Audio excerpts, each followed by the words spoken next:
हमने last class में क्या पढ़ा था? हैं?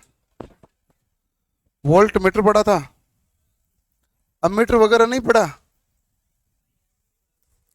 मुझे तो एक बार देखा दो क्या क्या है।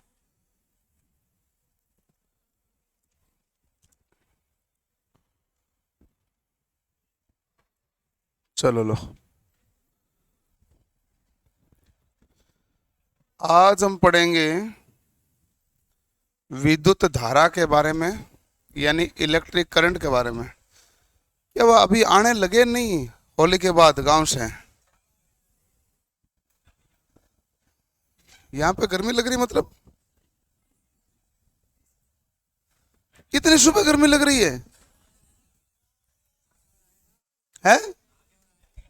नाके हो रहे थे मतलब? इतनी सुबह भी लगती है? इतनी सुबह जल्दी? हाँ, कमरा बंद था। देखो कि एसी का मामला ऐसा है कि इस कमरे में तो कभी लगेगी नहीं, क्योंकि इसमें डक लगा हुआ है।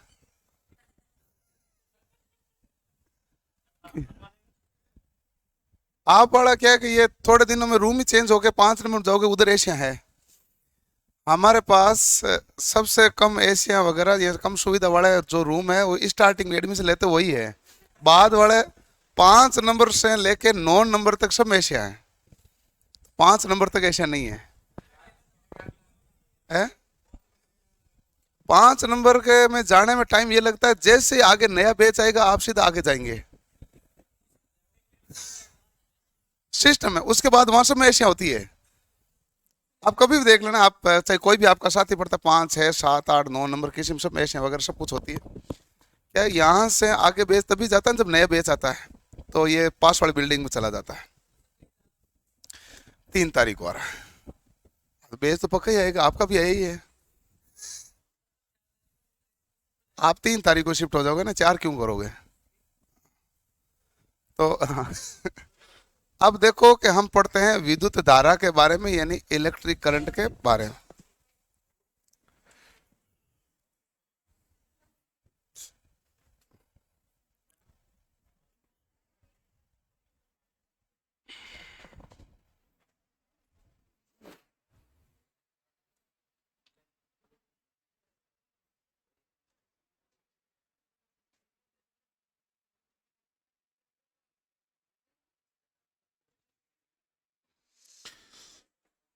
विद्युत धारा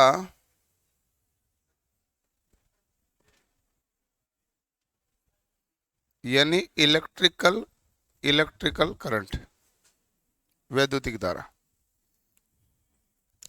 ये इलेक्ट्रिकल नहीं तो इलेक्ट्रिक करंट कर दो। ठीक है। विद्युत धारा किससे कहते हैं? पहली लाइन तो हमें यही मिला है कि इलेक्ट्रॉन के प्रवाह को विद्युत धारा कहते हैं। लेकिन इलेक्ट्रॉन का प्रवाह क्या होता है कि हमारे पास यदि ये चालक है, इसमें इलेक्ट्रॉन यदि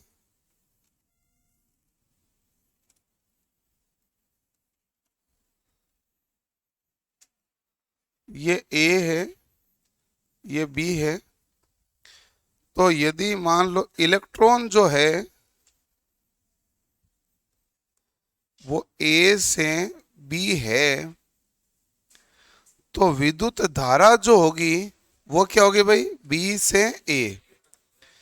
तो विद्युत धारा का प्रवाह किसके कारण होगा? इलेक्ट्रॉन के प्रवाह के कारण। तो इलेक्ट्रॉन प्रवाह के कारण ही विद्युत धारा का प्रवाह होता है।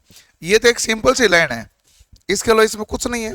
मुख्य विद्युत धारा की डेफिनेशन है आवेश प्रवाह की दर को क्या कहते हैं? विद्युत धारा। मुख्य डेफिनेशन वो है। पहला तो हम लिख देंगे इलेक्ट्रॉन प्रवाह को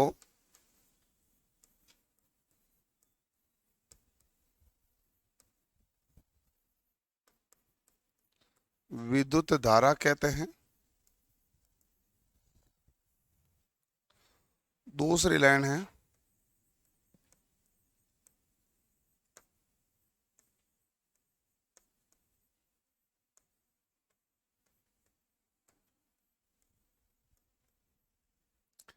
आवेश प्रवाह की दर को विद्युत धारा कहते हैं।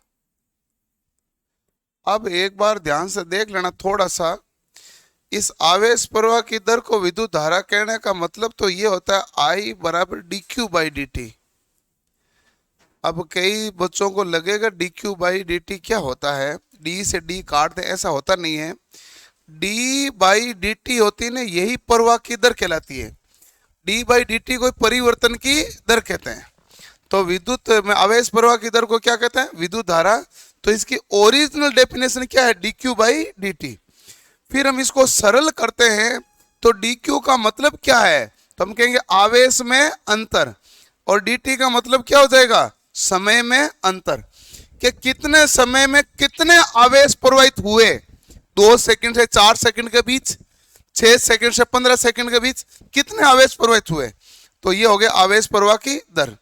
और फिर हम इसको सिंपल करके क्या लिखते हैं, I बराबर Q बटा T। और आप जनरली इस फॉर्मूले को ज्यादा देखे हुए होते हैं। एक मध्य प्रदेश MP KVCL का या TO का पेपर था, उसमें सवाल आया था, बताइए विद्युत धारा किसे कहते हैं। एक में तो ऑप्शन ये दिया था और एक ऑप्शन ये दिया था, तो आंसर कौन सा करेक्ट होगा, सबसे फर्स्ट ये है, ठीक है ना, क्योंकि D Q by d T आवेश प्रवाह की दर का मतलब ही है। जैसे आपको मैं पूछूं त्वरण किसे कहते हैं, वेग में परिवर्तन की दर, तो उसकी original definition d v by d t है।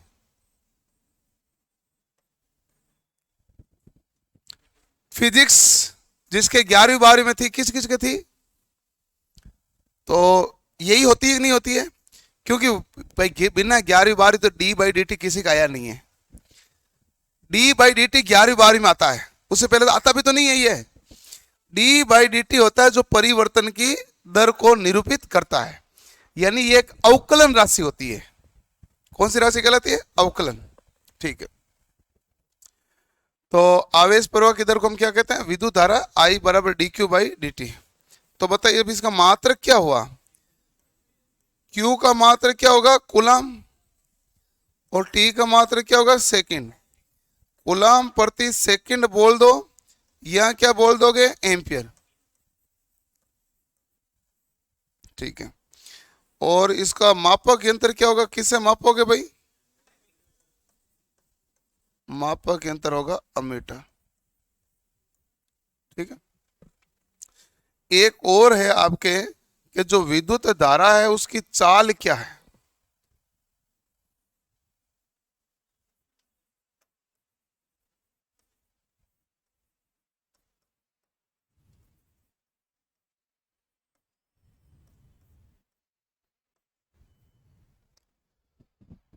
विद्युत धारा की चाल क्या है। विद्युत धारा की चाल यह है कि हमारे पास जो प्रकाश की गति होती है नहीं, प्रकाश की चाल के बराबर।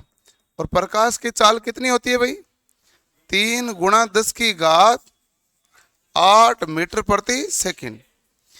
और यहां इसका मतलब है किलोमीटर में बदलेंगे तो 3 लाख किलोमीटर प्रति सेकंड हो जाएगा।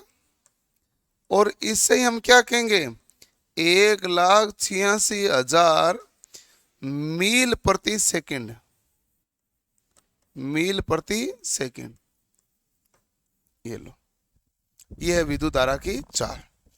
अब देखो कि सब बच्चों ने ये पढ़ के गए थे 3 गुणा 10 की घात 8। परीक्षा वाले ने सवाल में ये दिया था, सब ऑप्शन किस में दे दिए थे, मील में। अब वो है परीक्षा वाला कुछ भी चेंज कर ले, आपको तो ध्यान रखना ही पड़ेगा। आप जानो कि एक जो सवाल का उत्तर ऐसे दिया गया था वहां 3 गुणा 10 की घात 8 हुआ, यानी कि अब आपके पास सारे ऑप्शन मील में आ गए, तो अब आपको वहीं पर खुद को ही समझना था, कोई और तो आपको वहां क्या सहारा देता, सीधा ऑप्शन तो आ गए मील में, आप पढ़ के गए थे मीटर प्रति सेकंड। तो 3 गुणा 10 की घात 8 का मतलब क्या है, 3 1 2 3 4 5 6 7 और 8, ये मीटर प्रति सेकंड हुआ कि नहीं हुआ। अच्छा इसको मैं किलोमीटर प्रति सेकंड में बदलूं तो 3 जीरो तो क्या हो जाएंगे, हट जाएंगे। अब क्या हो जाएगा, किलोमीटर प्रति सेकंड। बताओ कितना हुआ, 3 लाख हो गया कि नहीं हो गया, हो गया। अब यहां तक ठीक है, 3 लाख किलोमीटर प्रति सेकंड। अब पूछा मील कितने हैं, तो एक बात हमें ध्यान रखनी है कि 1 मील में किलोमीटर कितने होते हैं, 1.609, यानी कि एक मील में 1.6 किलोमीटर होते हैं। तो किलोमीटर को मील में बदलोगे तो 1.6 को भाग दोगे, यानी मील तो कम होगा, किलोमीटर तो क्या होते हैं ज्यादा, तो मील तो कम ही होंगे। जैसे मान लो जहां आपके 2 मील हुआ वहां लगभग 3 किलोमीटर होगा ना, तो आप कहेंगे भाई 1.6 का क्या दोगे भाग, 1.6 का भाग दोगे तो 2 से तो छोटा ही राशि आएगी, फिर जो ऑप्शन मिल जाएगा उससे तो आसानी से मिल जाएगा। जब लॉजिक लगाएगा उसके उत्तर वहां पर आ गया था, जिसने लॉजिक नहीं लगाया उसने कहा ये तो कभी पढ़ा ही नहीं।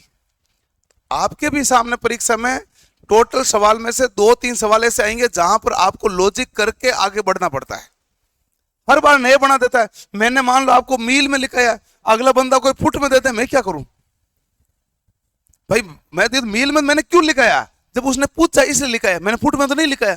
अगला पूछ ले फुट में किया, जो मीटर में पूछ रहे फुट में पूछ ले।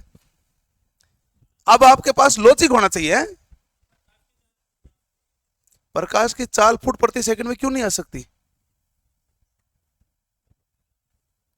प्रॉब्लम क्या है, किलोमीटर प्रति सेकंड में आई कि नहीं आई, मील प्रति सेकंड में आई कि नहीं आई, मीटर प्रति सेकंड में आई कि नहीं आई, किलोमीटर प्रति घंटे में भी आ सकती है, कौन रोक सकता है।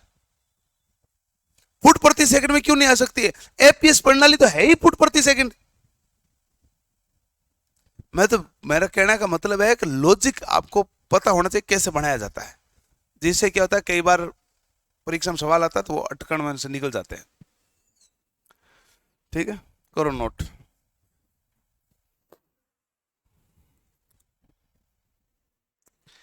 एक सभी को एक विशेष सूचना है कि आप अपने मोबाइल में से सोशल मीडिया प्लेटफॉर्म को डिलीट कर दें, नहीं तो क्या है कि जितने भी सोशल मीडिया प्लेटफॉर्म, नहीं तो आपको परीक्षा तक पढ़ने देंगे नहीं है। अभी क्या, एक तो आईपीएल चल रहा है, एक चल रहा चुनाव, तुम दोनों में से किसी न किसी में रुचि रखोगे, अरे कोई किसी में रुचि रखे। आप जैसे फेसबुक खोलेंगे तो आपको या तो आईपीएल की पोस्ट मिलेगी या कोई नेता की पोस्ट मिलेगी। नेता की पोस्ट में आपकी इतनी रुचि नहीं रहेगी, लेकिन वो पोस्ट है आपके गांव में या आपके पड़ोसी में किसी ने चाड़ रखी होगी, तो फिर आप उसमें कमेंट पढ़ने जाएंगे कि बाकियों ने क्या कमेंट किया है। तो इसलिए इस सब से बचने का एक ही तरीका है, 4 जून तक आईपीएल है, 4 जून को परिणाम आएगा, और अपना तो अप्रैल और मई पूरे ऐसे जाएगा। इससे अच्छा इनको डिलीट कर दो, अपने माथे में आएगा नहीं, और जब ये आता है सामने तो रुका जाता नहीं है। कौन, यूट्यूब पर नहीं आती है। यूट्यूब पर नहीं आने के कारण बताऊं सिंपल, कि यूट्यूब पर कब से नहीं आती, क्या नहीं आती है। यूट्यूब पर सबसे पहले आप हिस्ट्री को पूरी को डिलीट कर दो, मैं आपको तरीका बताऊं, ध्यान से देखो। फिर आप जिस चैनल को पढ़ते हो उसी को सब्सक्राइब करो, फिर आपके पास नया कोई दूसरा वीडियो आता ही नहीं है। वो वीडियो आपको यूट्यूब सजेस्ट करता है आपके प्रीवियस हिस्ट्री के आधार पर, प्रीवियस वाली हिस्ट्री पूरी डिलीट कर दो तो एकदम फ्रेश हो जाता वापस, उसके बाद जो पढ़ो। ऐसे कैसे आ जाएगा। अरे यूट्यूब पे भी बंदा इतना टाइम नहीं लगाता, वो तो क्या है कि फेसबुकों पर ज्यादा लगाता है, इंस्टाग्राम पे लगाता है। इसलिए मेरा ये मानना है, इसमें क्या है कि किसी और का कोई नुकसान नहीं होगा। और ये चुनाव तो देखो 4 जून तक तो चलेंगे लफड़ा, आईपीएल भी 4 जून तक है, और हर किसी का स्टेटस वगैरह यही मिलता है ज्यादातर। मैं तो पिछले 2-3 दिन से खुद थक गया, मैंने कहा क्या, पहले तो क्या है कि उसमें अलग अलग फीड में बहुत सारी तरह की चीजें आती थी, आज के लिए 2 ही चीजें आ रही है, फिर वो आईपीएल के ऊपर मीम बन जाएंगे, फिर वो चलते रहते हैं। तो इसलिए इनसे बचने का एक ही तरीका है, आप डिलीट मारो ना, क्यों लपड़ाई मत रहो है। कर लिया क्या, कुछ नहीं मिला।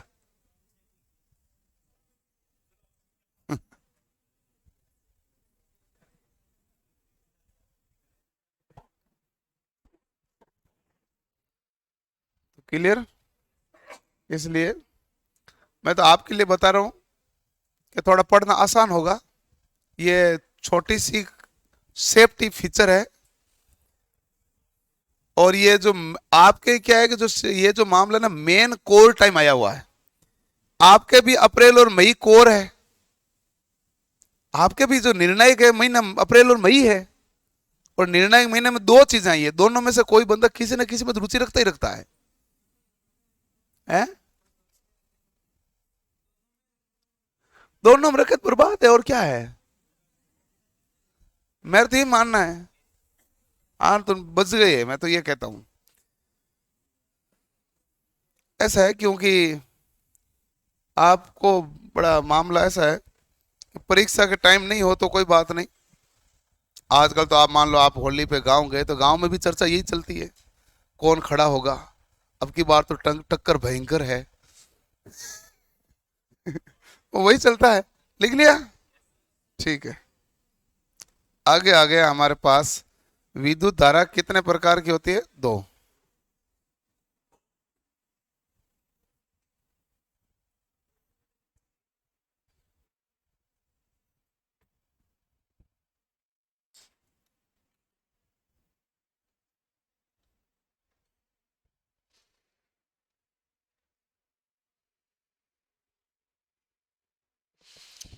विद्युत धारा दो कौन से प्रकार है भाई? एक है डीसी, एक एसी।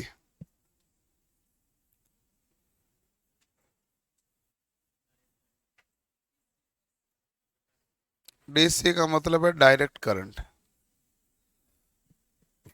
दूसरी धारा है एसी।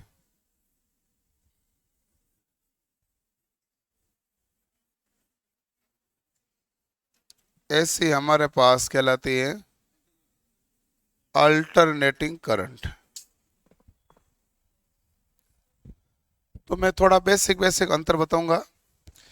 देखो डायरेक्ट करंट को वैसे तो हिंदी में कहते हैं दिष्ट धारा, लेकिन कई बार गूगल ट्रांसलेट होके आती है ना, तो वो प्रत्यक्ष धारा लिख देते हैं। डायरेक्ट का मतलब तो प्रत्यक्ष होता है, तो वो प्रत्यक्ष धारा लिख देते हैं। प्रत्यक्ष धारा नाम की वैसे तो कोई चीज होती नहीं है, लेकिन डायरेक्ट करंट को कई बार लिख देते हैं प्रत्यक्ष धारा। तो डीसी किससे कहते हैं? जिसकी दिशा व मान सदैव ही क्या है? नियत। दिशा व मान सदैव ही नियत है।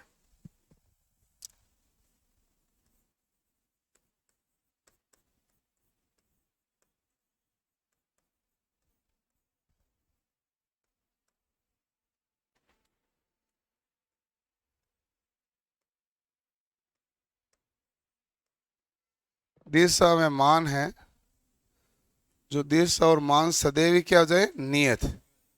दिशा और मान सदैव ही नियत है। हमारे पास कौन सी करंट कहलाएगी? Direct current. ठीक है, डीसी जिसकी दिशा में मान सदैव ही क्या है? नियत है। ठीक है, दिशा व मान सदैव नियत है, तो इसका मतलब इसमें मान में कोई परिवर्तन नहीं होगा और इसकी आवृत्ति भी कितनी है? 0। और यदि मान लो ऐसी पूछे तो आप क्या कहेंगे भाई? हिंदी में कहते हैं प्रत्यावर्ती धारा। हिंदी में कहते हैं प्रत्यावर्ती।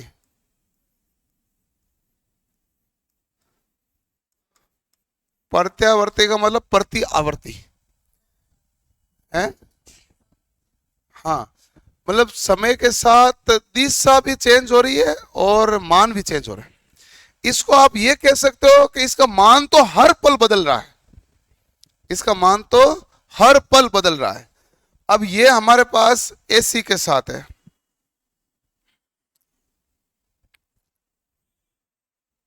जितना प्लस है उतना ही क्या है? माइनस। तो दिशा व मान समय के साथ परिवर्तित।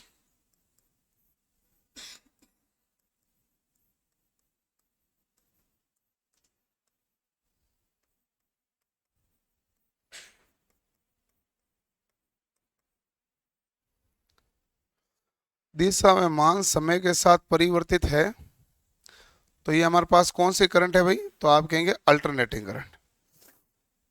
इसमें भारत में आवृत्ति कितनी है? 50 हर्ट्ज। और प्लस माइनस कितना परसेंट है? 3। भारत में आवृत्ति है 50 हर्ट्ज, प्लस माइनस कितना परसेंट है भाई? 3%। ठीक है, तो ये हमारे पास क्या हो गई भाई? प्रत्यावर्ती धारा। प्रत्यावर्ती धारा यानी अल्टरनेटिंग करंट। ओके, जिसकी दिशा में मान समय के साथ क्या हो रहा है, तो आप कहेंगे दिशा में मान समय के साथ हो रहा है परिवर्तन। अगला और कौन सा है, अब इसके बीच में एसी और डीसी में अंतर बताओ भाई, क्या क्या होता है। बेसिक बेसिक अंतर बता, तो बहुत बड़े बड़े अंतर बाद में देख लेंगे। डीसी को हम संचित कर सकते हैं, स्टोरेज कर सकते हैं, एसी को हम स्टोरेज नहीं कर सकते हैं। एसी हम स्टोरेज नहीं कर सकते हैं, इसीलिए किसानों को ज्यादातर लाइट कब मिलती है, रात को। रात को क्यों मिलती है, क्योंकि दिन को तो लाइट कार्यालय में भी चाहिए और फैक्ट्रीज में, औद्योगिक इकाइयों में भी चाहिए और घरेलू भी चाहिए, सब जगह। रात में क्या होता है, अब वो एसी का उत्पादन तो लगातार वैसे ही चल रहा है, जैसे हाइड्रो है तो उन्होंने बांध का खोल रखा, पेन स्टॉक से पानी गिर रहा है तो लगातार बिजली का उत्पादन हो रहा है। अब रात को तो औद्योगिक इकाइयां कोई थोड़ी बहुत, मतलब 5% इकाई चलती होगी, 95% तो औद्योगिक इकाई रात को बंद हो जाती है, केवल 5% सर्विस चालू है। अच्छा, रात को 10 बजे के बाद में घरेलू खपत भी कम हो जाती है। रात को 10 बजे पीक टाइम कब होता है, रात शाम को 6 बजे से 10 बजे के बीच घरेलू का पीक टाइम होता है, इसलिए उस समय ज्यादातर है जो ट्यूबवेल वगैरह को सप्लाई नहीं दी जा सकती किसी भी पॉसिबल कंडीशनों के अंदर। तो रात को क्या है कि वो कह ऐसे टरबाइन तो घूम रहा है, टरबाइन घूम रहा है, बिजली तो उत्पादन हो रही है और किसी को चाहिए है नहीं, तो फिर वो किसानों को देते हैं और उसके बदले किसानों को फायदा ये देते हैं कि आपसे हम बिल कम लेंगे। ऑब्वियसली बात, उनके पास भी तो फर्जी पड़ी थी, काम में ले भी तो कौन रहा था, इसलिए दोनों का काम चल जाता है। किसान कहता ठीक है रात को देते हो, बस लाइट का बिल आधा से कम आना चाहिए या फ्लैट रेट करो, ऐसे तो होता है। तो किसान को भी छूट मिल जाती है और गवर्नमेंट के पास ऐसे उत्पादन होकर पड़ा था, रात को काम में ले नहीं रहा था, उनको दे दिया। अब किसान भी तेज हो गई बहुत, अब उन्होंने करा लिया वो डिग्गी बना ली बड़ी वाली, रात को उसको चालू कर देते हैं कि पीस में पानी भरेगा, पानी तो रात को नहीं करेंगे, दिन में ही कर लेंगे। ऐसा ना आजकल नया सिस्टम, ये पिछले 3-4 साल में ज्यादा आया है, 3-4 साल में प्रचलन में आया ना, जिसमें बड़ा डैम बना देते हैं और उसके द्वारा बाद में सिंचाई करी जाती है, मतलब जिस जब आपको चाहिए उस हिसाब से आप करते हैं। तो एसी है, इसको संचित नहीं कर सकते, और डीसी को क्या कर सकते हैं, संचित। तो पहला लाइन है, इसको संचित किया जा सकता है। और फायदा बताओ।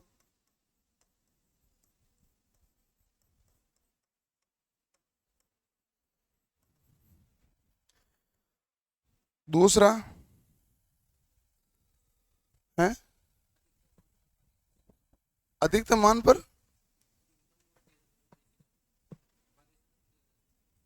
हाँ ऐसे में पारेषण और वितरण क्या होगा, आसान। इसमें पारेषण और वितरण टिपिकल होता है, क्योंकि यहाँ पर वोल्टेज बढ़ाने के लिए जनरेटर चाहिए, डीसी सीरीज जनरेटर, घटाने के लिए चाहिए प्रतिरोधों का समूह है, जो मामला क्या पड़ता है, महंगा पड़ता है, इसलिए हम उसको प्रयोग नहीं करते हैं। लेकिन इसके एक विशेष है, इलेक्ट्रोप्लेटिंग में उपयोग किया जाता है। इलेक्ट्रोप्लेटिंग का मतलब है धातु के ऊपर परत चढ़ाने की क्रिया, इलेक्ट्रोप्लेटिंग में उपयोग।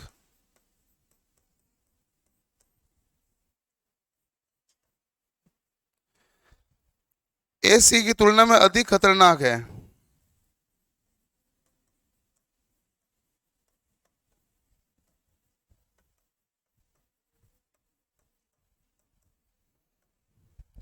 ये एसी की तुलना में ज्यादा खतरनाक है। अब खतरनाक का मतलब ये है कि आप 230 वोल्ट एसी ले और 230 वोल्ट डीसी ले, अब खतरनाक कौन है, डीसी। ऐसा नहीं कि आप 230 वोल्ट एसी का 6 वोल्ट डीसी से तुलना करें, समान वोल्टेज से तुलना करो, खतरनाक ज्यादा कौन सी है, डीसी। क्योंकि डीसी एक बार पकड़ लेगी तो छोड़ेगी नहीं। इसमें क्या है, प्लस के बाद वापस क्या आएगा, जीरो, फिर माइनस के बाद वापस क्या आएगा, जीरो, तो आपको झटके से वापस छोड़ने के चांसेज है। इसका फायदा क्या है, लंबी दूरी पर पारेषण में वितरण आसान है।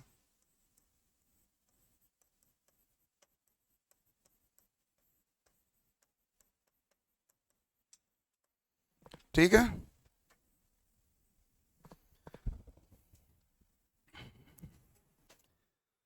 लंबी दूरी पर पारेषण में वितरण क्या हो गया भाई, तो आप कहेंगे सर लंबी दूरी पर पारेषण और वितरण क्या आसान, यानी कि हम ट्रांसफॉर्मर का प्रयोग करते हैं, इस स्टेप अप से वोल्टेज बढ़ा देंगे और वोल्टेज घटा देंगे, तो ज़्यादा लंबी दूरी पर आराम से आसानी से भेज सकते हैं। एसी की जो मशीनें हैं उनकी क्षमता और दक्षता भी क्या होती है, ज़्यादा, और मरम्मत क्या मांगती है, कम।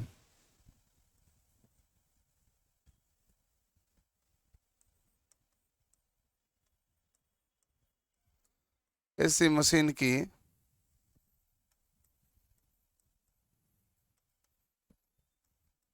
क्षमता व दक्षता उच्च।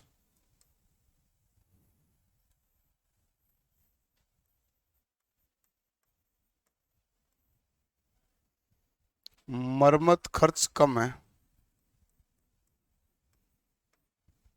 मेंटेनेंस का खर्चा भी क्या लगता है, कम। मशीनों की दक्षता भी क्या होती है, ज्यादा। और अपेक्षाकृत आकार में भी क्या होती है, छोटी। इसका मतलब क्या हुआ, 1 HP की डीसी मशीन लो, 1 HP की एसी मशीन लो, आकार में छोटी कौन सी आएगी, एसी। इसका मतलब ये है।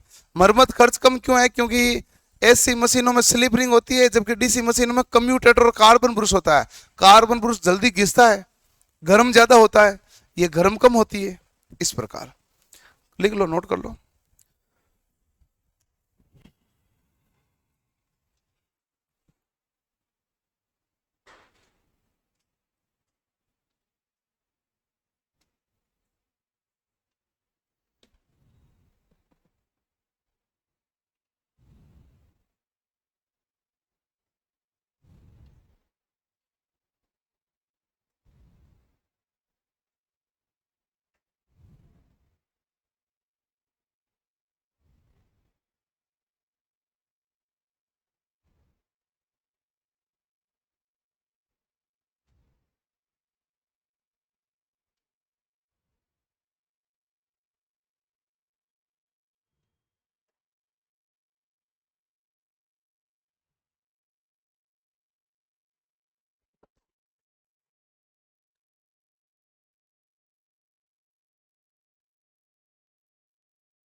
लिख लिया, लिखो लिखो।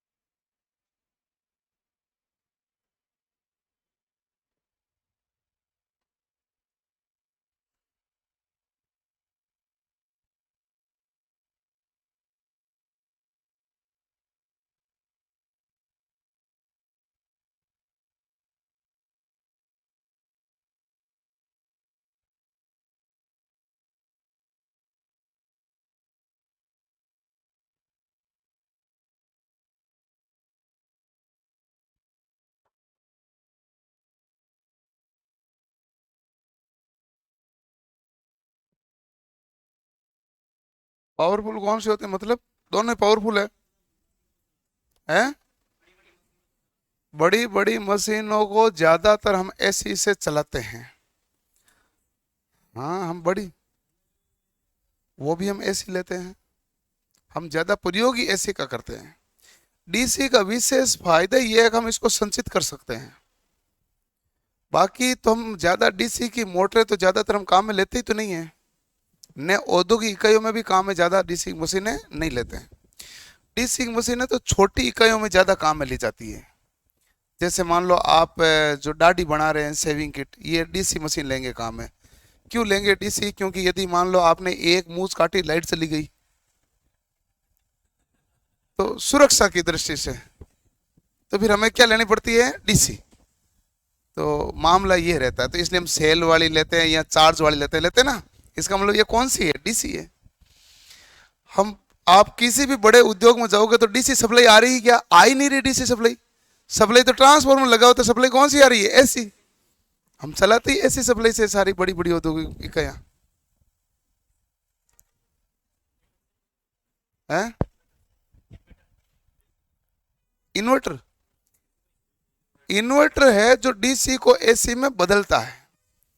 और डीसी को एसी में बदलने के लिए क्या करता है कि इसमें एक आवृत्ति उत्पन्न करवा देता है 50 हर्ट्ज की, और इसके एम्पलीट्यूड है उसको बढ़ा देता है। दो काम करता है। तो इन्वर्टर है जो डीसी को किस में बदल देगा? एसी में। वो सब एसी को डीसी में बदलता है। रेक्टिफायर अलग काम करता है। रेक्टिफायर क्या करता है? एसी को डीसी, इन्वर्टर डीसी को एसी। कन्वर्टर क्या करता है? एसी को डीसी में।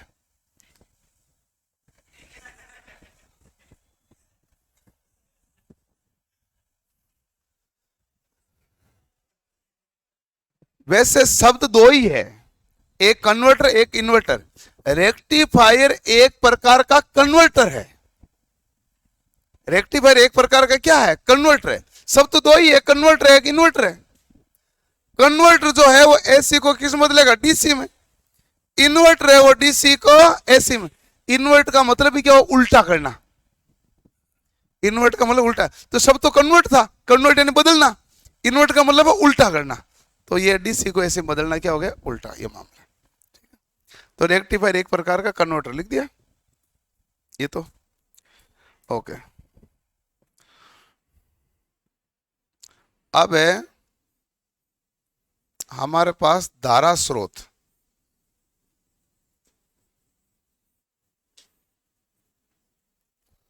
आप बताइए धारा स्रोत का कार्य क्या है? तो आप कहेंगे धारा स्रोत का कार्य है लोड या परिपथ को विद्युत धारा प्रदान करना। यही काम है कि नहीं है?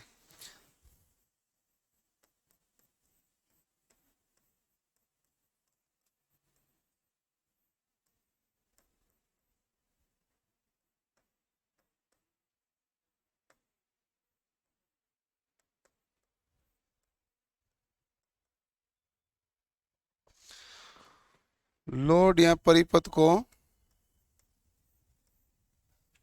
विद्युत धारा प्रदान करना। लोड या परिपथ को विद्युत धारा प्रदान करना किसका कार्य है भाई? तो आप कहेंगे लोड या परिपथ को विद्युत धारा प्रदान करना धारा स्रोत का कार्य है। ठीक है, ओके। अब देखिएगा,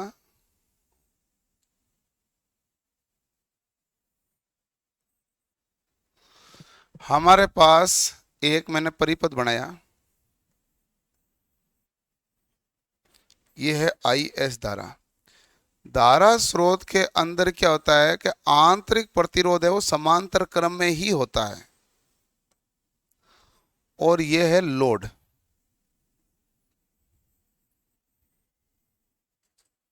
ये क्या हो गया भाई? लोड। और यहां से धारा निकलेगी IS, और ये स्रोत प्रतिरोध क्या हो गया? RS। आप ज्यादा से ज्यादा सप्लाई किसको देना चाहते हैं? आप चाहते हैं ये धारा का मान क्या हो? ज्यादा। सही बात है। और यहां से धारा आ रही है, मान लो 100 एम्पियर इधर से आ रही है, तो आप तो यही चाहेंगे 100 का 100 इधर जाए, इधर कम जाए। यानी कि अधिकतम धारा कौन से जाए, लोड में, और इस दिशा में धारा क्या जाए, कम। सही बात है। इस दिशा में धारा कम कब जाएगी, जब प्रतिरोध का मान क्या होगा, ज्यादा।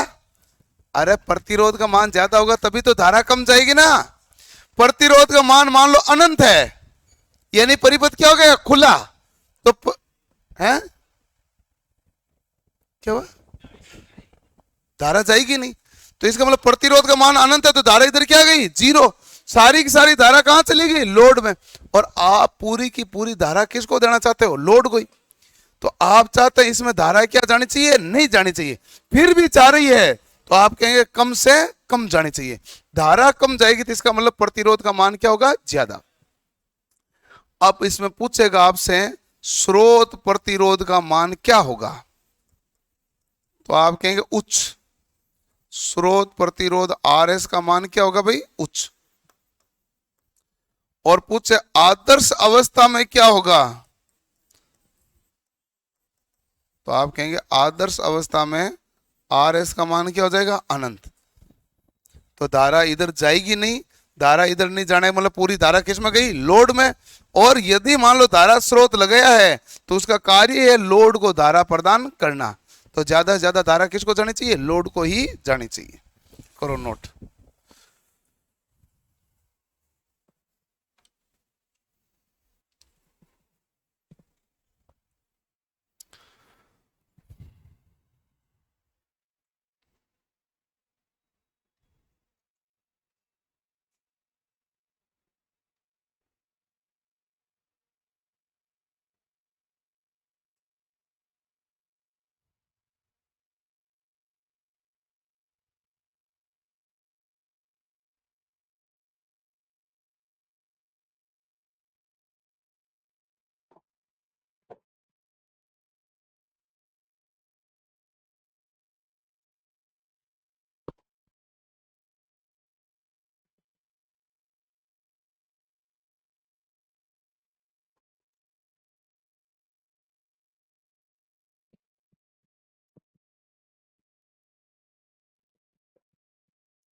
है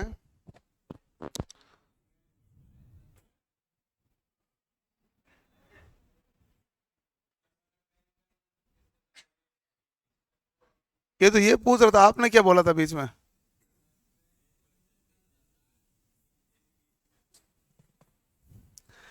देखो कि ट्रेन के अंदर जो सप्लाई दी जाती है वो हम सप्लाई ऊपर वाले तारों में भले ही ऐसी दो, लेकिन ट्रेन की पूरी कार्य प्रणाली डीसी पर आधारित होती है। क्यों होती है, इसका कारण है, यदि डीसी को संचित कर सकते हैं, यानी अचानक से यदि मान लो सप्लाई बंद हो गई तो ट्रेन वहीं नहीं रुकेगी, ट्रेन लगातार क्या रहेगी, चलती रहेगी जब तक उसकी बैटरियों में पावर है। इसलिए नहीं, ट्रेन चल रही है, रास्ते में अचानक से 10 मिनट के लिए पावर कट आ गया तो 10 मिनट ट्रेन बीच में थोड़ी रुकेगी, ट्रेन तो चलेगी। इसलिए ट्रेन के अंदर मोटर लगाई जाती है यूनिवर्सल, ये सबसे पहली चीज है। ट्रेन के अंदर यूनिवर्सल मोटर होती है 2200 HP की, 200 से 600 वोल्ट की, और 25 हर्ट्ज पर संचालित होती है वो। तो यूनिवर्सल मोटर लगाई जाती है। जो यूनिवर्सल मोटर वो होती है जो AC और DC दोनों पर संचालित है होती है। बट ट्रेन को पूछे वैसे इस रूप से कार्य प्रणाली किस प्रकार की, तो DC प्रकार की कार्य प्रणाली है। हाँ, AC 25,000 वोल्ट है, तो ऑब्वियसली बात है ऐसी आएगी। 25,000 वोल्ट यदि डीसी भेजेंगे तो इसको ट्रांसमिशन एंड डिस्ट्रीब्यूशन में लॉस ज्यादा हो जाएगा डीसी में, इसलिए हमें एसी भेजनी पड़ेगी। क्या रहता है, सप्लाई आपके घर में यदि सप्लाई आ रही है तो कितने तारों में आ रही है, बस सप्लाई तो आपको एक में चाहिए थी, बाकी तो आपको दूसरा तो परिपथ पूरा करने के लिए चाहिए। जो न्यूट्रल बनाते हो उसकी जगह अर्थिंग बना दो। आप सिंपल सोचो कि जो ये पनडुब्बियां जा रही है पानी के अंदर, या शिप है जो जहाज जा रहे हैं, जाते ना, उनमें भी अर्थिंग पॉइंट होते हैं। उसमें यदि कोई तार शॉर्ट हो गया तो क्या पूरे जहाज तो लोहे का बना हुआ है, क्या पूरे में करंट आएगा? नहीं, वो तुरंत क्या हो जाएगा, अर्थ हो जाएगा। उसमें भी सारे अर्थिंग पॉइंट बने होते हैं। जितने भी हम उपकरण बनाते हैं उन सभी के अंदर हम दूसरा फेज तो अपन खुद ही बना सकते हैं, मतलब अर्थिंग और न्यूट्रल। तो हमें तो एक किसकी सप्लाई चाहिए, फेज की, वो मिल रहा है बस, और क्या चाहिए था।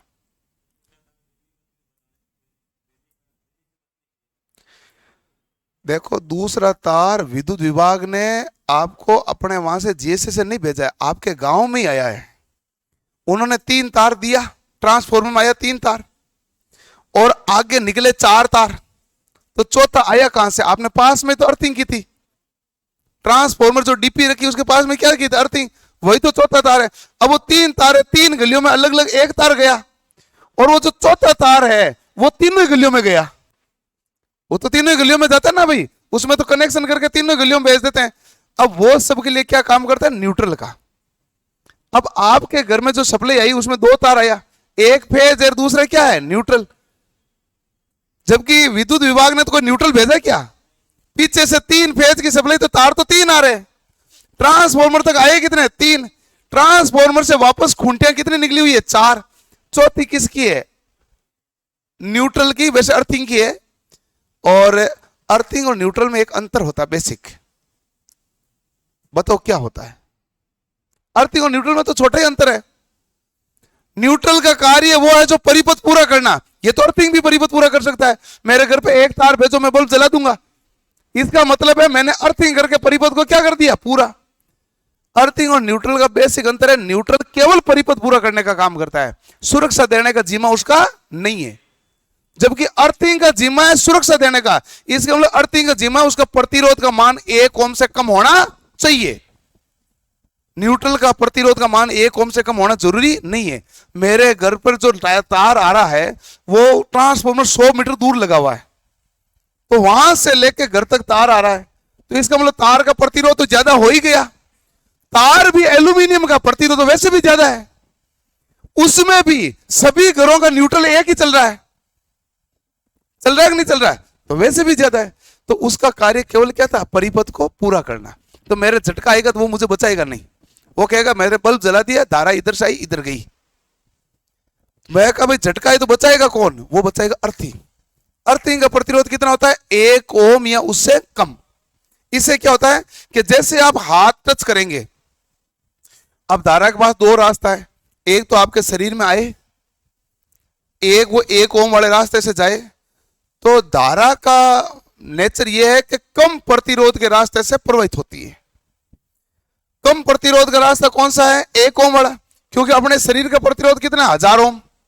नॉर्मली स्वस्थ मनुष्य के शरीर का प्रतिरोध कितना, 1000 ओम। तो अपने 1000 ओम, और वो प्रतिरोध दूसरा रास्ता कितना, 1 ओम का। तो अपने शरीर में धारा क्या आएगी, कम, और ज्यादा धारा किस में चली जाएगी, तो अर्थिंग का कार्य ये है। तो अर्थिंग और न्यूट्रल बेसिक अंतर ये। कई जगह कई गांवों में डाणियों में जो जेएन या जो तार जोड़ते हैं ना, वो एक ही तार भेजते हैं, एक तार खा जाते हैं। गवर्नमेंट ने तो ये कहा है कि वहां जहां भी डीपी लगाओ वहां अर्थिंग करो, क्योंकि प्रत्येक ट्रांसफॉर्मर की अर्थिंग होनी जरूरी होती है। तो कहा ट्रांसफॉर्मर की अर्थिंग की नहीं की तो ये कॉमन अर्थिंग सबको भेज दो। ट्रांसफॉर्मर की अर्थिंग क्या होती है, अनिवार्य होती है, क्योंकि धातु का बना है अर्थिंग।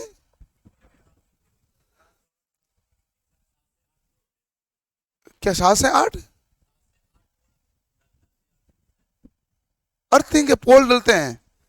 अर्थिंग आप तुक्के लगा रहे हो। अर्थिंग होती है 2 प्रकार की, हाँ ग्राउंड में तो होगी अर्थिंग, मैं बताऊं 2 प्रकार की है। एक होती है प्लेट अर्थिंग, एक होती है पाइप अर्थिंग। हाँ, प्लेट अर्थिंग तो केवल जीएसएस पर होती है, या ग्रिड स्टेशन पर होती है, या कोई उद्योग बनाएगा, औद्योगिक इकाइयों में जो मशीन लगे, किसी ने 50 HP की मशीन लगाई, बड़ी मशीन, या किसी प्रकार का इस प्रकार मामला है, वो अपने वहां क्या लगेगा, एक प्लेट अर्थिंग लगेगा। तो जनरली ये सब स्टेशन पर होती है, GSS पर। तो बाकी जगह प्लेट अर्थिंग तो हम करते नहीं है। बाकी जगह हम कौन से अर्थिंग करते हैं, पाइप। जहां ट्रांसफॉर्मर होता है या जो लाइन सप्लाई चल रही है, वहां कौन से अर्थिंग करते हैं, पाइप। पाइप अर्थिंग में क्या होता है, गड्ढा खोदा जाता है, जो 2-2.5 मीटर से लेके 3-3.5 मीटर तक गड्ढा खोदा जाता है। उसके अंदर पाइप स्थापित किया जाता है, फिर चारकोल कोयला डालते हैं, फिर नमक डालते हैं, फिर कोयला डालते हैं, फिर नमक डालते हैं, और फिर उसके ऊपर पानी डाल देते हैं ताकि नमी बनी रहे। तो ये अर्थिंग होती है। ये कौन सी अर्थिंग है, पाइप। उसमें पाइप कितनी डाली जाती है, एक। कोयला क्या है, मैं तो सिंपल सवाल आपका, तो आप खुद कहेंगे कोयला खुद केमिकल है, रासायनिक क्रिया करता है, रासायनिक ही केमिकल होता है। कोयला केमिकल है, पेट्रोल केमिकल है, सारे केमिकल में, ईंधन तो सारे केमिकल में, सारे रासायनिक क्रिया करता है। अब वो चारकोल जो कोयला लेते हैं ना, उसकी जगह अलग तरह का भाग काम लेने लगे ईंधन का। तो है तो वही मामला। उसका भी कार्य क्या होता है, उसका कार्य वहां नमी बनाना, और आग वाग तो लगाना काम है नहीं ना, काम तो केवल नमी बनाना होता है। तो हम कोयला इसलिए डालते हैं। भारत में कोयले का उत्पादन अच्छा खासा है, लेकिन भारत में जो अच्छा कोयला होता है हम बाहर बेच देते हैं, एंथ्रासाइट। सबसे अच्छा शुद्ध कोयला कौन सा, एंथ्रासाइट। वो बाहर से निर्यात हो जाता है। और लिग्नाइट और पीट है जो हम खरीद लेते हैं। तो कोयला तो है ही, कोयला तो हम काम में लेते ही हैं। और ज्यादातर कोयला डालो या कोई और पदार्थ डालो, उसका उद्देश्य क्या है, नमी बनाना। इसके अलावा कोई उद्देश्य नहीं है। नमी बनाने से क्या होगा, वहां प्रतिरोध का मान घटेगा। प्रतिरोध का मान घटेगा तो धारा का प्रवाह क्या होगा, आसान। अर्थिंग का काम यही होना चाहिए, बस ये मामला है। हम घर पे कौन सी अर्थिंग करते हैं, छड़ अर्थिंग। हम पाइप नहीं लगाते हैं, हम कोई खोखला ठोस पाइप थोड़ा लगाते हैं, हम लगाते हैं रोड, छड़, वो कहलाती है छड़ अर्थिंग। तो अर्थिंग ऐसी है। 7-8 कहीं नहीं करते हैं। जैसे मैं आपको बताऊं, कुछ कुछ जगह पर आपको, जैसे कोई बड़ी हैवी मशीन लगाएगा, हैवी लिफ्ट लगाएगा, तो वो कहेगा साहब मुझे 2 अर्थिंग करनी पड़ेगी। यदि मान लो 4 आदमी 5 आदमी बैठने वाली लिफ्ट लगाएगा, उसको 1 अर्थिंग करनी है लिफ्ट की। जो लिफ्ट है लोडिंग वाली है, उसमें कितनी अर्थिंग करनी पड़ती है, 2। जिसकी भी मशीन की क्षमता अधिक होती है, उसमें 2 अर्थिंग अनिवार्य हो जाती है, क्योंकि वहां पावर क्या है, ज्यादा। ज्यादा पावर में खतरा भी क्या होता है, ज्यादा। इसलिए सुरक्षा क्या चाहिए, ज्यादा। उच्च क्षमता के ट्रांसफॉर्मर की भी अर्थिंग 2 चाहिए होती है, बाई दी वे खराब हो जाए, ऐसे। लिख लिया भी, क्या हुआ, अर्थिंग जरूरी है। आप मोबाइल का चार्जर लाते, उसमें अर्थिंग नहीं होती है, 2 ही पिन है ना, उसमें अर्थिंग नहीं है। अर्थिंग कोई चार्जर लाते उसमें, मतलब कोई सामान लेकर तो उसमें 2 पिन है, कईयों में 3 पिन है। जिसमें 3 पिन है उसमें अर्थिंग है, जिसमें 2 पिन उसमें अर्थिंग नहीं है। तो इसका कॉन्सेप्ट क्या है, 2 पिन केवल उसमें ही आएगी जिसकी बॉडी कुचालक है, जिसकी बॉडी धात्विक है, उसमें गवर्नमेंट BIS के अनुसार 3 पिन होना अनिवार्य है। जैसे मान लो मैं वैक्यूम क्लीनर लाऊंगा, जो डब्बा आता है ना, वो जो गाड़ियां साफ करते हैं, उसमें 2 ही पिन होती है, उसमें 3 पिन जरूरी नहीं है, क्योंकि उसकी पूरी बॉडी कुचालक है। जिसकी पूरी बॉडी कुचालक है, इंसुलेटेड है, उसमें कितनी पिन चाहिए, 2। और जिसकी बॉडी धात्विक कहीं पर भी है, उसमें कितनी पिन चाहिए, 3। और कोई कॉन्सेप्ट है नहीं, कॉन्सेप्ट इतना ही है। बॉडी का तो कॉन्सेप्ट है, बॉडी का किसी का कॉन्सेप्ट है, किसी का कॉन्सेप्ट नहीं है। अर्थिंग किसको करोगे, बॉडी को। आप सीधा हाथ किसके लगाओगे, बॉडी के। कूलर है, कितने पिन आएगी, 3, क्योंकि बॉडी बाहर ही है, आप हाथ लगाएंगे। फ्रिज में पिन कितनी आएगी, 3, बॉडी बाहर ही है, हाथ लगाएंगे। लेकिन आपके चार्जर में पिन कितनी आएगी, 2, क्योंकि उसमें अनिवार्य नहीं है ना, क्योंकि वो पूरा भाग कुचालक, मोबाइल कुचालक, आगे सब तक तो कुचालक चल रहा है, इसलिए वहां पिन कितनी है, मतलब आपके पिन कितनी लगी होती है, 2। 2 और 3 पिन का कॉन्सेप्ट होता है यही। और कोई कॉन्सेप्ट नहीं है।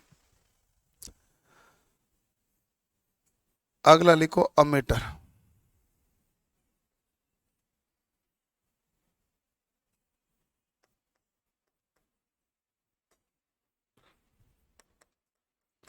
अमीटर का कार्य क्या होता है भाई? विद्युत धारा का मापन करना।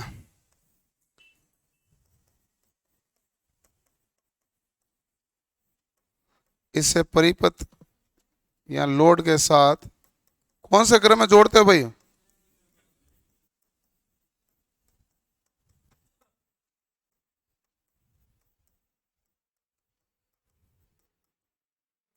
श्रेणी क्रम में संयोजित। इसकी माप सीमा कितनी है?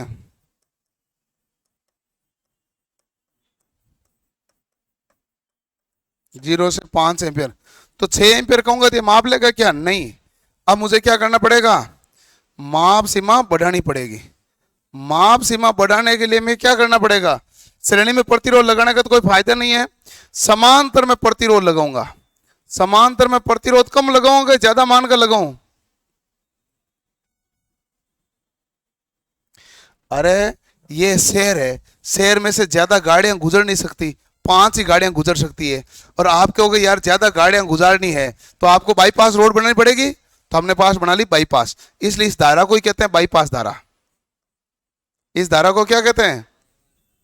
Bypass current. अच्छा, अब आप क्या चाहते हैं? जो ट्रकें हैं वो कहां से जाए? बाईपास है। तो बाईपास से कब जाएगी? जब बाईपास अच्छा हो। अच्छा हो इसका मतलब उसमें बाधा क्या हो? कम। कम बाधा हो तभी तो धारा का प्रवाह इधर क्या होगा? ज्यादा। तो आप क्या कहेंगे? निम्न प्रतिरोध को मान है जो कौन से क्रम में जोड़ा है? समांतर क्रम। तो आप कहेंगे अमीटर की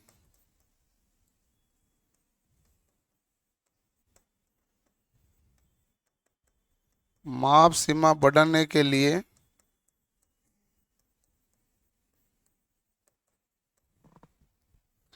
निम्न मान के प्रतिरोध को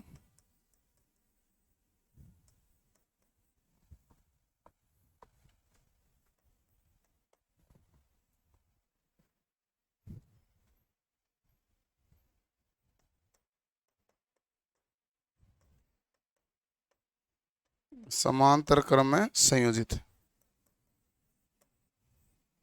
किया जाता है। समांतर क्रम में संयोजित करते हैं, इसलिए इस प्रतिरोध को भी कौन सा बोलते हैं? शंट प्रतिरोध। शंट प्रतिरोध कैसा होना चाहिए? निम्न मान का। करंट कौन सी होगी? Bypass current. क्लियर? तो यह है अमीटर के बारे में।